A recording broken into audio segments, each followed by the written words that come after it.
Елде төтенше жағдай жариялануына байланысты және қатерлі індеттің таралуына жол бермеу мақсатында республикамыздағы мешіттерде жұма намазы уақытша оқылмайды. Әркім өз үйінде жұма намазының орнына бесін намазын өтейді. Бүгін еліміздің бас мүфтиі Наурызбай Қажы Тағанұлының жұма насихаты онлайн режимде өтті. Көріп тұрғандарыңыздай, мына үлкен зал бос, өйткені біз осы карантинге байланысты мынау кіші залды ашып қойдық. Мұнда келіп жамағат бесін намазын жеке-жеке оқып кетеді. Жамағатпен намаз оқылмайды және жұма намаз оқылмайды. Бүгін адамдар бесін намазын үйде оқиды. Тәртіпке бас иген құл болмайды деген осы талапқа біздің халқымыз мойын ұсынуда. Мешіттер жабылмайды. 5 уақыт намазға азан шақырылады. Алайда 5 уақыт намаз мешітте жамағатпен оқылмайды. Мешіт жанындағы асханаларда өтетін құдай ас, садақалар да уақытша тоқтатылады.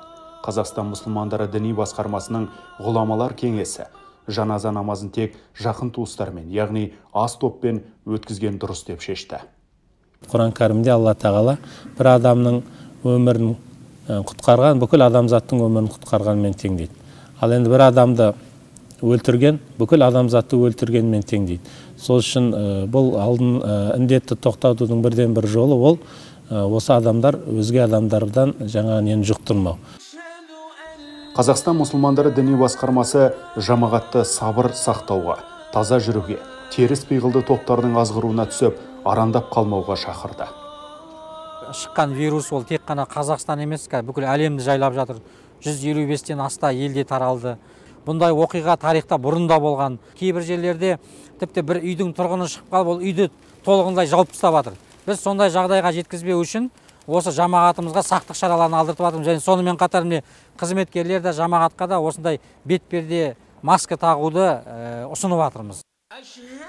Бүгін елорда мешіттеріне жиналған жамағат имамдардың кеңесіне құлақ асып, үйлеріне тарқасты. Көптің тілегі бір. Мүфтияттың айтып отырғаны заң.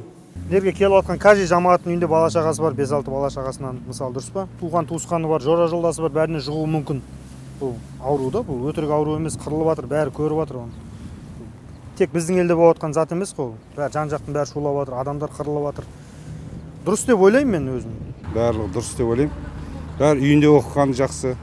Ауру таралмау керек қой халыққа. Кей өңірде ұрымтал тұсты ұтымды пайдаланғысы келгендер де табылды.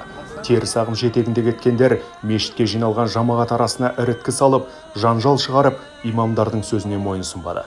Сондықтан Қазақстан мұсылмандары діни басқармасы сақ болуға үндейді.